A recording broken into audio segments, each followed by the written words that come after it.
moving some of the camera stuff around and thought I'd try a quick reading video. I was going to get back into The Martian, but it's actually on my Kindle, which isn't charged and isn't updated. And I think from what Amazon was telling me, or in emails, if I didn't update it by a certain day, it'd basically be a break. That's what it sounded like, which I haven't done. So I'll have to wait and see when I turn it on. But I was cleaning up and on the bookshelf. I haven't read through this book for a while. I thought it was just something easy. Pictures. Easy book to go through. Well, I mean, easy book just to read a few pages, look at a few pages. Just to try out this setup, which I will apologise in advance for. The camera image I'm hoping is fairly good. It's on a cheap kind of table mount kind of a grip vice type arrangement, and it's barely far enough away to focus. So, and it's because it's a glass table, it's not gripping it as tightly. So I'm hoping it doesn't wobble if I don't move the table too much. And the microphone I'm actually holding, because the little one's gone to sleep, and all my other kind of tripods and stands, microphone stands are up there, and it was going to be too much of a pain to get everything down, because it is, what time is it? That's struggling to focus there. 20 to 12. So I thought I'd try a quickish reading video of the physics book, Clifford A. Pickover, From the Big Bang to Quantum Resurrection, 250 Milestones in the History of Physics.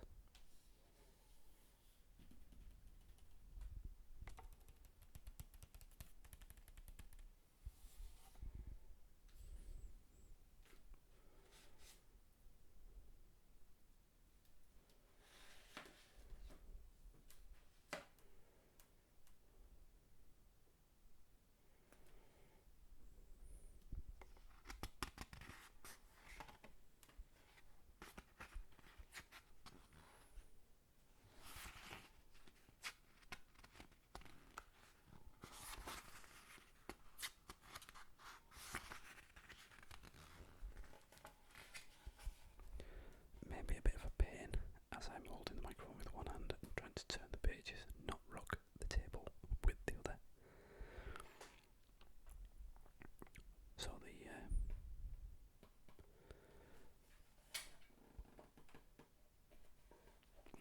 introduction starts off as the scope of physics.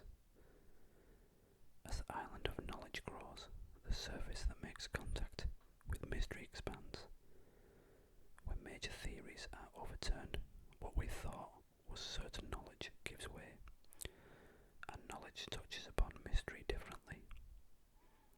This newly uncovered mystery may be humbling and unsettling, but it is the cost of truth. Creative scientists, philosophers and poets thrive at this shoreline.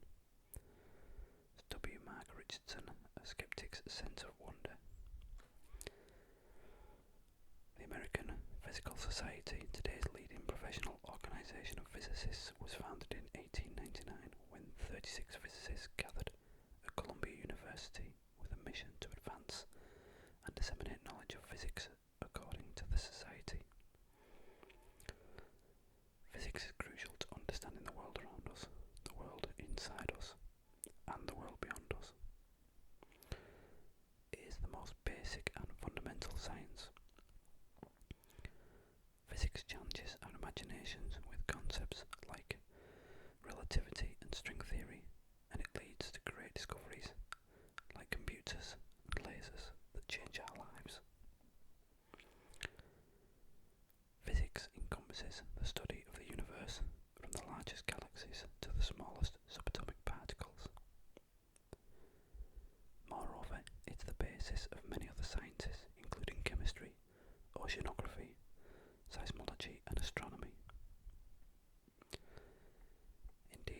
Physics roams far and wide, studying an awesome variety of topics and fundamental laws in order to understand the behaviour of nature, the universe, and the very fabric of reality.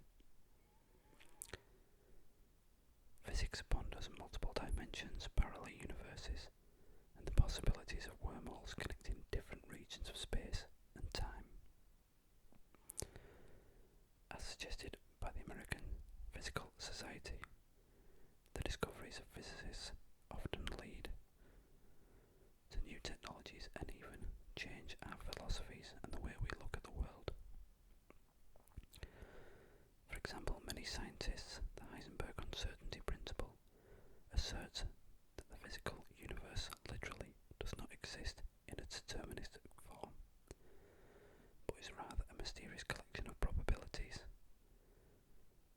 Advances in the understanding of electromagnetism led to the invention of the radio, television, and computers. Understanding of thermodynamics led to the invention of the car. As will become apparent as you pursue this book, the precise scope of physics has not been fixed throughout the ages, nor is it easily delimited.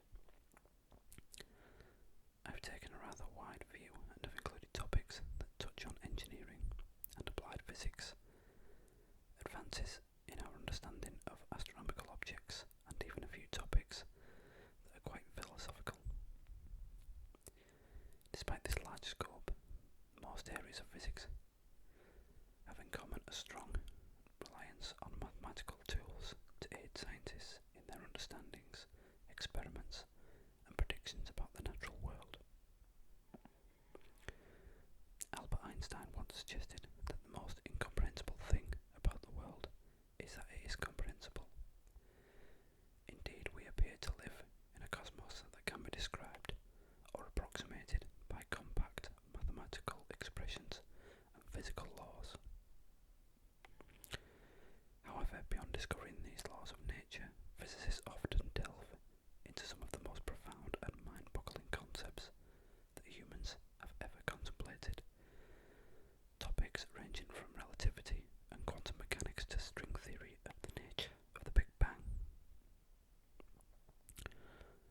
Quantum mechanics gives us a glimpse of a world that is so strangely counterintuitive that it raises questions about space, time, information, and cause and effect.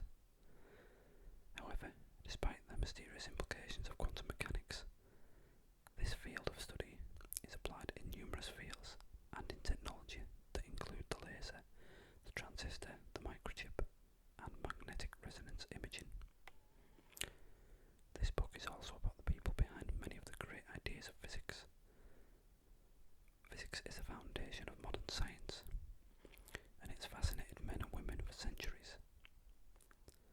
Some of the world's greatest and most intriguing minds, such as Isaac Newton, James Clerk Maxwell, Marie Curie, Albert Einstein, Richard Feynman, and Stephen Hawking, have dedicated themselves to the advancement of physics.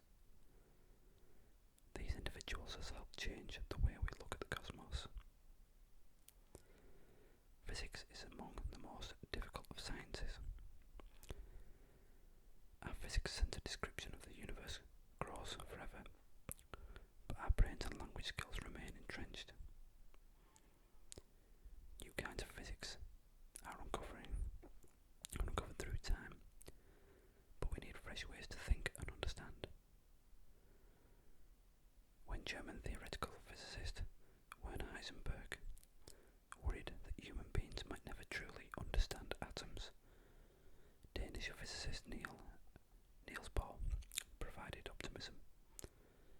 In the early 1920s he replied, "I think we may yet be able to do so, but in the process we may have to learn what the word understanding really means." Today we use computers to help us reason beyond the limitations of our own intuition. In fact, experiments with computers are leading physicists to theories and insights never dreamed of before the ubiquity of computers. So, an introduction to the book is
nice picture of the Big Bang,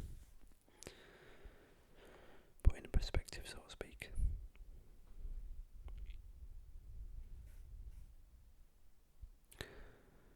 In the early 1930s, Belgian priest and physicist Georges Lemaître proposed what became known as the Big Bang theory, according to which our universe evolved from an extremely dense and hot state, and space has been expanding ever since. The Big Bang is believed to have occurred 13.7 billion years ago, and today most galaxies are still flying apart from one another. It is important to understand that galaxies are not like flying debris from a bomb that has just exploded. Space itself is expanding. The distances between galaxies are increasing in a way that is reminiscent of black dots painted on the surface of a balloon that move away from one another when the balloon is inflated. It doesn't matter on which dot you reside in order to observe this expansion. Looking out from any dot, the other dots appear to be receding. Astronomers who examine distant galaxies can directly observe this expansion, originally detected by US astronomer Edwin Hubble in the 1920s.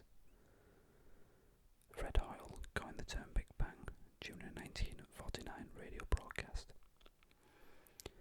Not until about 400,000 years after the Big Bang did the universe cool sufficiently to permit protons and electrons to combine to form neutral hydrogen.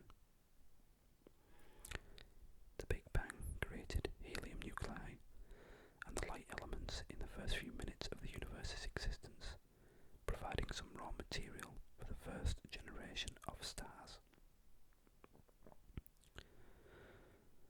Max John, author of The Magic Furnace, suggests that soon after the Big Bang, clumps of gas began to congeal, and then the universe began to light up like a Christmas tree. These stars lived and died before our galaxy came into existence. Astrophysicist Stephen Hawking has estimated that if the rate of the universe's expansion 1 second after the Big Bang had been smaller by even 1 part in 100,000 million, the universe would have recollapsed and no intelligent life could have evolved.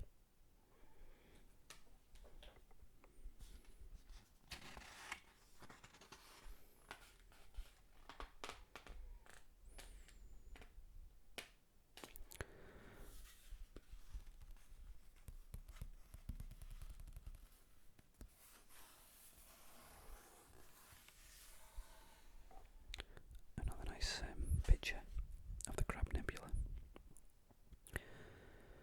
I really like my astrophotography. I've got a few books of that which might be nice to go through because there's some unbelievably amazing pictures that people do in an amateur hobby, I suppose, and obviously professional photographs and things like the Hubble. Some of them are just fantastic.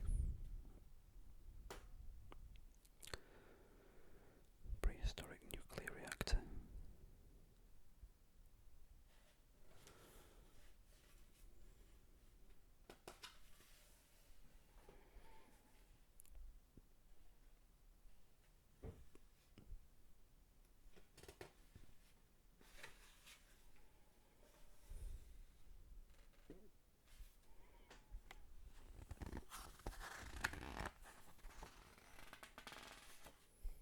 It's got some odd explanations as well.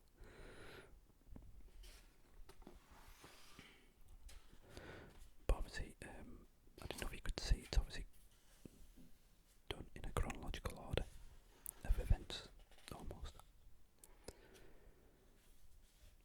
Discovering the sundial.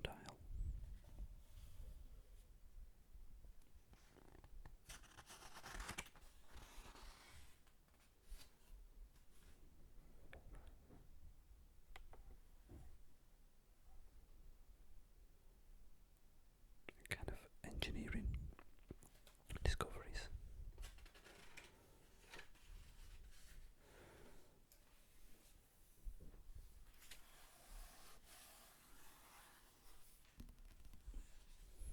hatchways, obviously.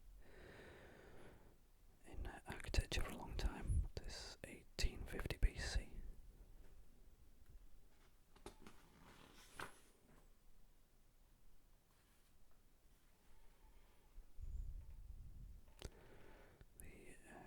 The discovery of the compass. Because when you charge up a paper clip, as I remember, place it in water, it will act as a compass. Geomagnetic fields. 341 BC, a crossbow.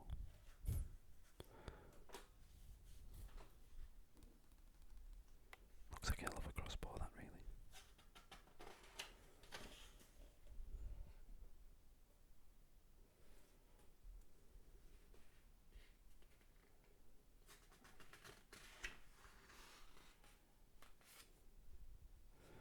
Siphon.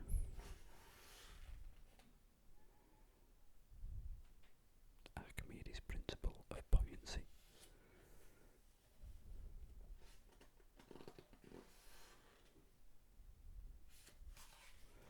Beginning to measure the earth.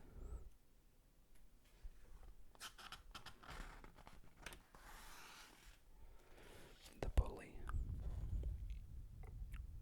Obviously get into a lot of things that people know, recognise quite easily, and explaining the kind of first instances of them.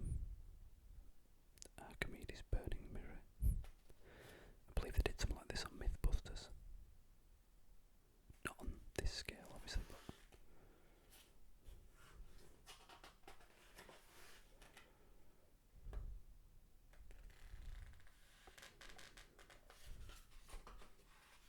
skip ahead a bit.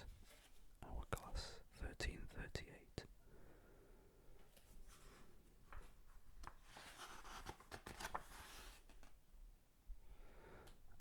Sun-centered universe.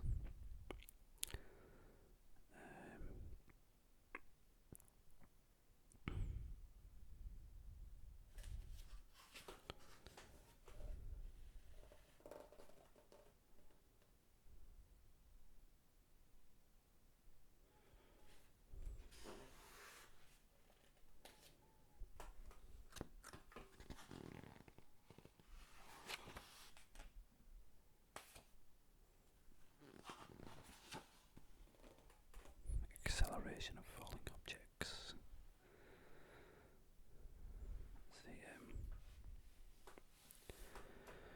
The old, dropping feathers and is it a ton of feathers in it? I can't remember the saying I used to get taught at school, which would drop faster and they both drop the same.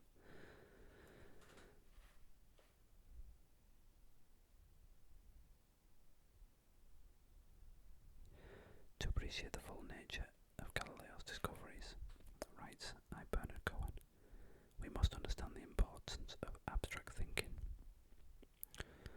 of its use by Galileo as a tool. Then its ultimate polish was a much more revolutionary instrument for science than even the telescope. According to legend, Galileo dropped two balls of different weights from the Leaning Tower of Pisa to demonstrate that they would both hit the ground at the same time. Although this precise experiment probably did not take place, Galileo certainly performed experiments that had a profound effect on contemporary understanding of the laws of motion. Aristotle had taught that heavy objects fall faster than light ones. Galileo showed that this was only an artifact of differing air resistances of the objects, and he supported his claims by performing numerous experiments with balls rolling down inclined planes. Extrapolating from these experiments, he demonstrated that if objects could fall without air resistance, all objects accelerate at the same rate. More precisely, he showed that the distance travelled by a constantly accelerating body starting at zero velocity is proportional to the square of the time falling. Galileo also proposed the principle of inertia, in which an object's motion continues at the same speed and direction unless acted upon by another force. Aristotle had honestly believed that the body could be kept in motion only by applying a force. Newton later incorporated Galileo's principle into his laws of motion. If it is not apparent to you that a moving object does not naturally stop moving without an applied force, you can imagine an experiment in which the face of a penny is sliding along an infinitely smooth horizontal table that is so well oiled that there is no friction. Here the penny would continue sliding along such an imaginary surface forever.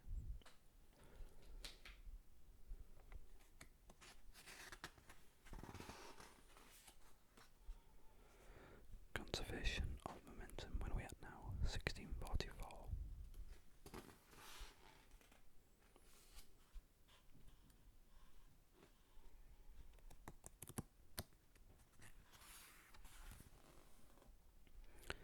Escape velocity.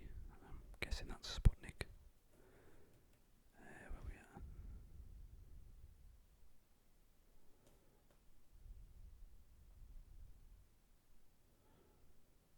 Oh no, sorry. Luna 1 was the first. Yeah, Luna 1 was the first man in orbit to escape.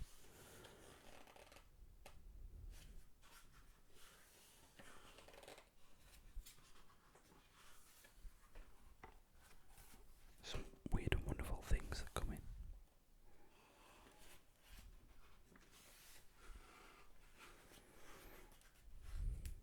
1839.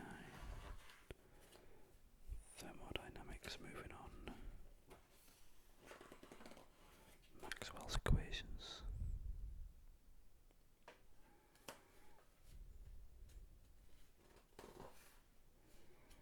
Discovery of helium.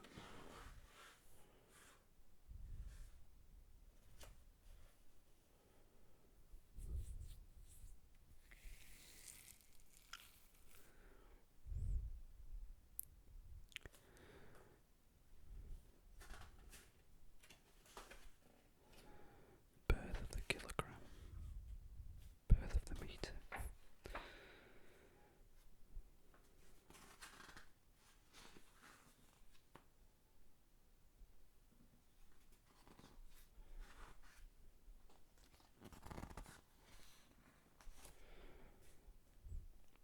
Quick drink.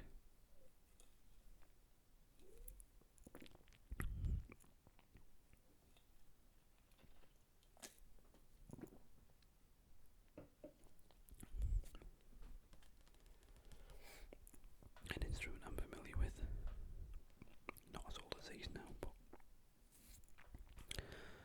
the Geiger counter.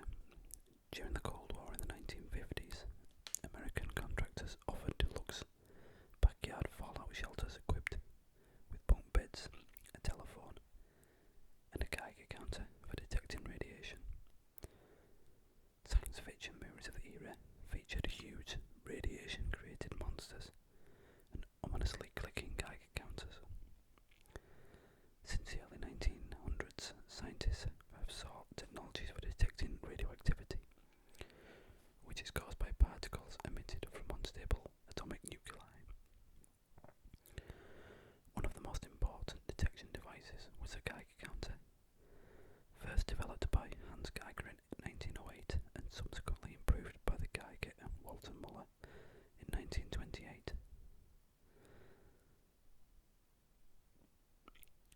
The Geiger counter consists of a central wire within a sealed metal cylinder with a mica or glass window at one end. The wire and the metal tube are connected to a high voltage power source outside the cylinder. When radiation passes through the window, it creates a trail of ion pairs, charged particles, in the gas within the tube. The positive ions of the pairs are attracted to the negatively charged cylinder walls, which is the cathode. The negative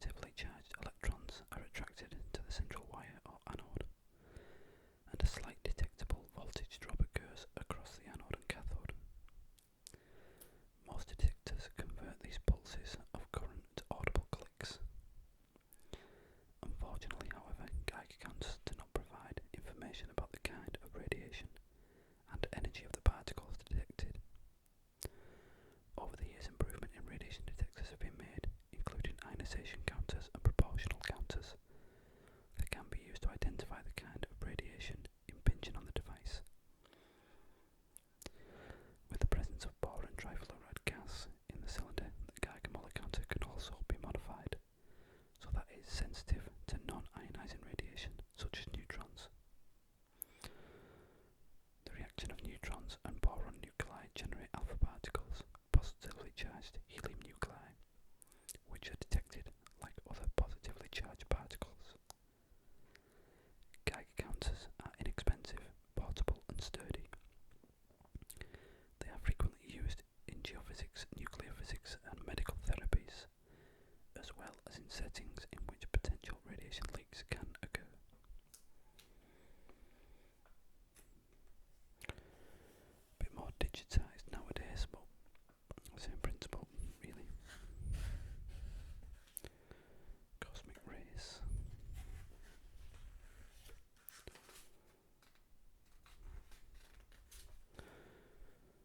1911. Atomic nucleus.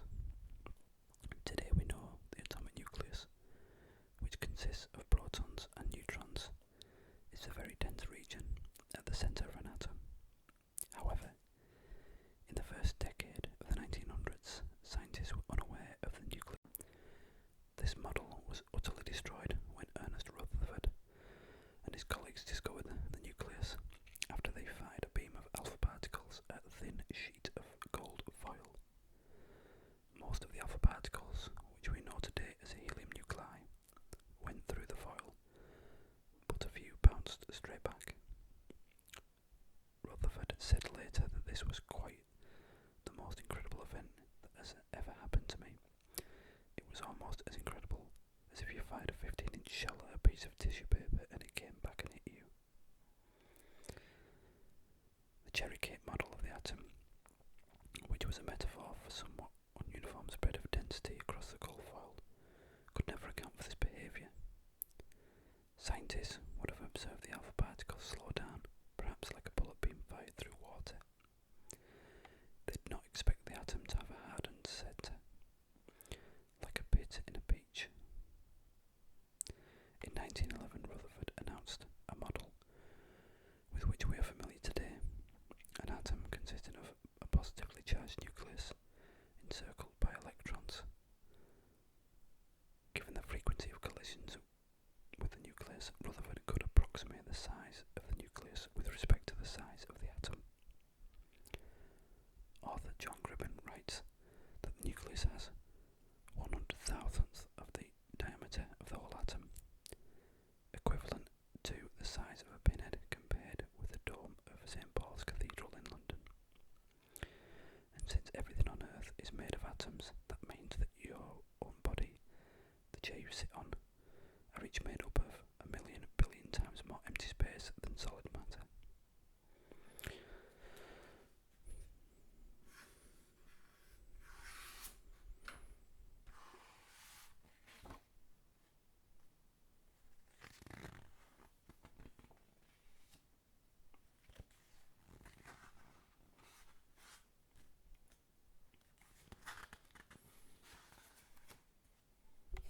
Silly butty.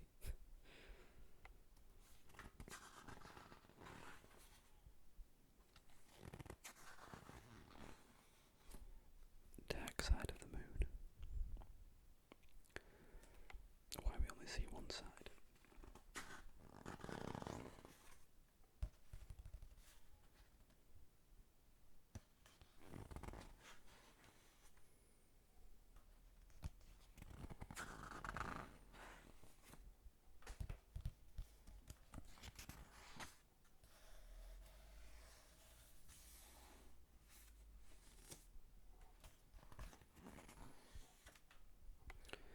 Gamma ray bursts. I know there's a lot of theories that say that the dinosaurs were wiped out, not by a meteor of some sort, but a gamma ray burst that was facing our way, like having a shotgun barrel in space facing your way. Mass amounts of energy gamma rays being directed in streams, and if you're in the way of one, light years, hundreds of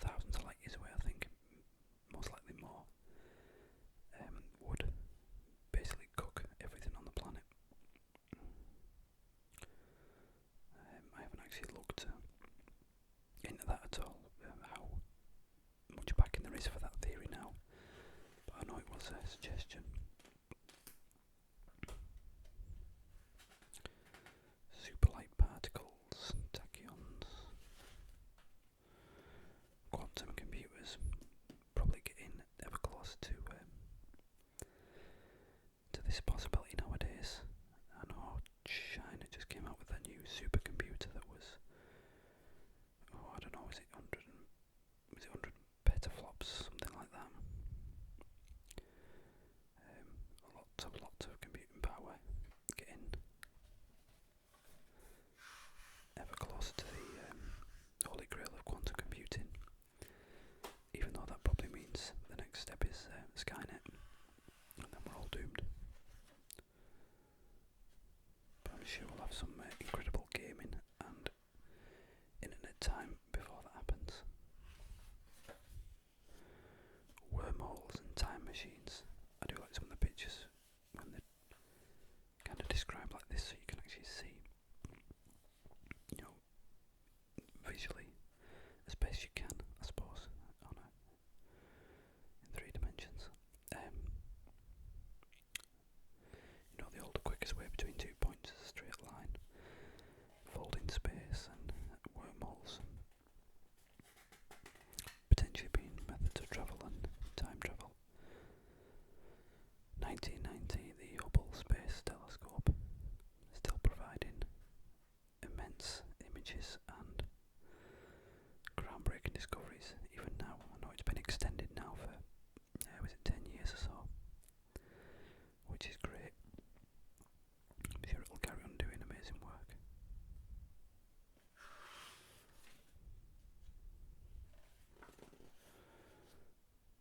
Let's skip it on dark energy and dark matter, and a lot of dark things and dark theories now.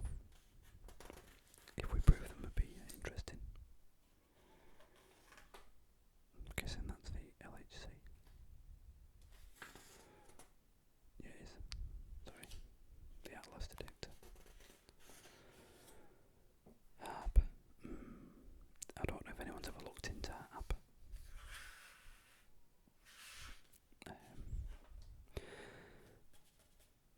I knew about this beforehand, being into radio and things.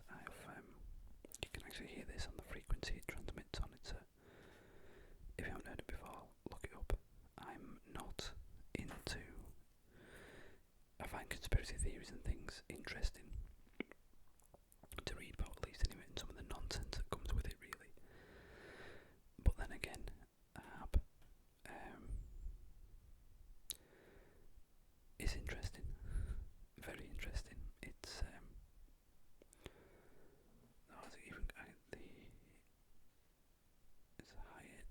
high amplitude auroral. Where's the saying for it? High frequency active auroral research program, HARP. I think it's in Alaska somewhere. Is it? Go on YouTube. There's a really good video. Was it Jonathan Frakes, Commander Riker of Star Trek? I think it was him. Did a video about it. I think it was him. Was it him? Definitely someone out of Star Trek.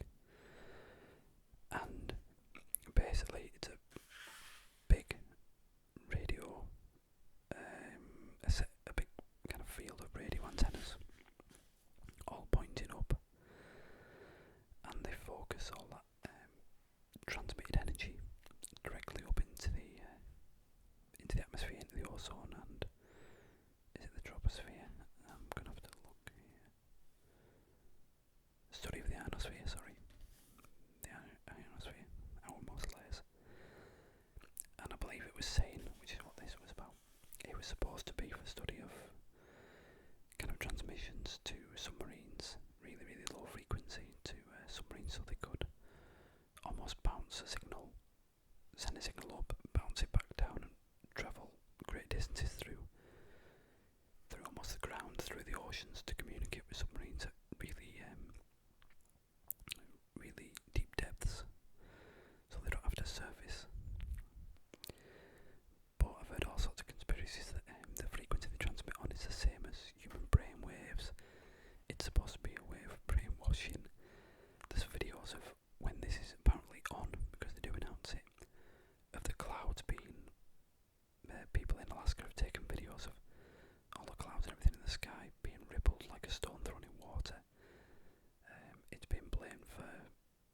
gas, natural disasters and all sorts. But the video that was done on YouTube that I'm talking about is quite long. Probably have the most views, I'd imagine. If I can find it, I'll post it down. But it shows kind of like modelled experiments of what they think it could do, and it kind of punches through the atmosphere, and the basic feared it could punch a hole through the ozone and all sorts. It's as I say, I'm not into conspiracy theories really. I like to read on them sometimes because they can be intriguing, they can be amusing when people take it too far. But this one's it got me thinking. When you look into some of it, it does seem rather I don't know the words dangerous, reckless, or a bit gun-ho. But of course, you have to take everything with a pinch of salt. You'd have to read into it more, but some interesting stuff on it, definitely.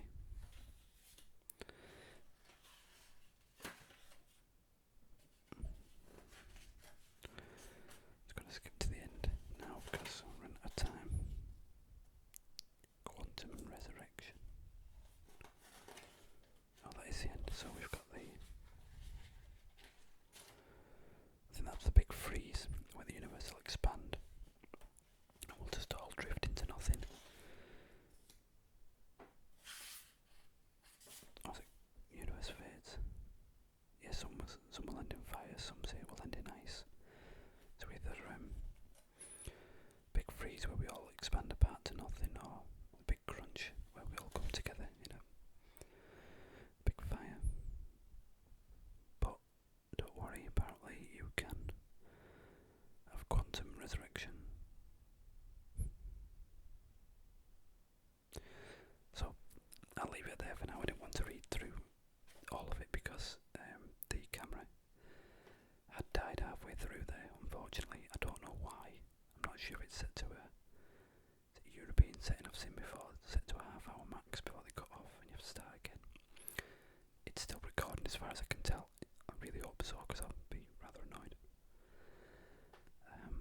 It's just a pain when it does that because it means you have to do a lot more syncing and editing for no reason. So, yeah. I hope that was okay.